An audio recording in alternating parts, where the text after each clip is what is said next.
Welcome to the deep dive. Today we're focusing on a surprisingly vital part of your dart throw, the follow through. Hmm.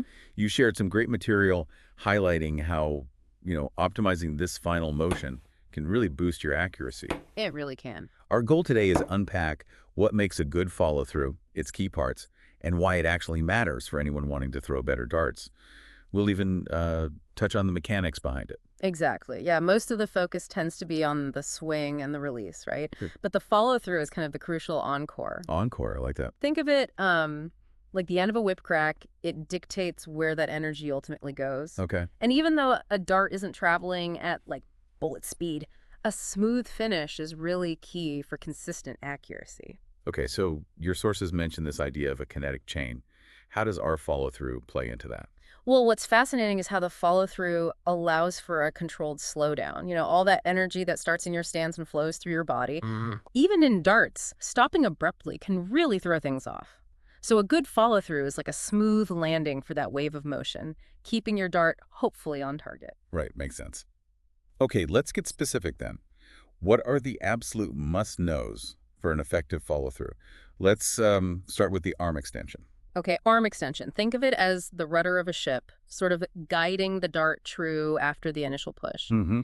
You want a smooth extension towards the bullseye, getting your arm nearly straight. And importantly, your elbow moves upward a bit during that acceleration phase. Okay.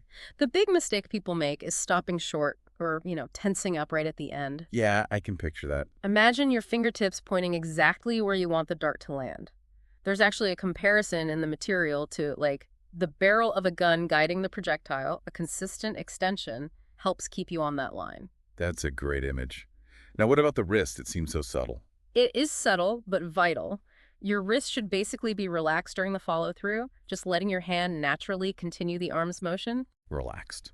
Now, if you use a wrist snap for power, and some people do, make sure it happens after the dart has left your fingers. Ah, crucial timing. Yeah, stiffness or like flicking too early, that will just kill your consistency. Keep it loose and flowing. Okay, loose wrist. Got it. Uh-huh. Hand trajectory, are we just pointing at the target then? Is it that simple? Pretty much, yeah, precisely. The path your hand takes after releasing the dart should ideally be a straight line directly towards your target. Straight line. Your fingertips should end up aimed right at it. Avoid any, looping motions or pulling across your body. Right. Think throw through the target. Your hand's movement is kind of like a visual confirmation of your aim. Okay, through the target. I like that cue. Yeah.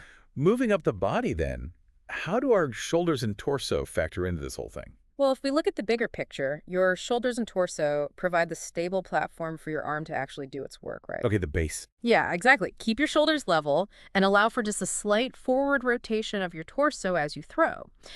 But resist the urge to lean excessively or twist too much. Uh-huh. A solid, balanced posture, engaging your core, that's what you're after. Any extra movement up top really just disrupts your arm's accuracy. Gotcha.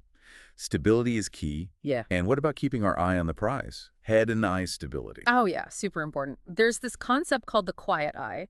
It's basically about keeping your head absolutely still and your focus locked on the target. Locked on. From your setup, right through the throw and into the follow-through. Don't lift your head early or let your eyes wander off the target. Okay. Think of like a sniper maintaining their sight picture. That steady gaze really helps your brain guide your hand accurately. It's quite direct. The quiet eye. Yeah.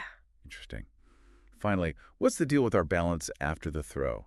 The recentering bit. Yeah, your balance recentering is all about maintaining control and, importantly, setting yourself up smoothly for your next start. Right, the next throw. You should ideally have your weight mostly on your front foot as you release, followed by a controlled return to a balanced stance.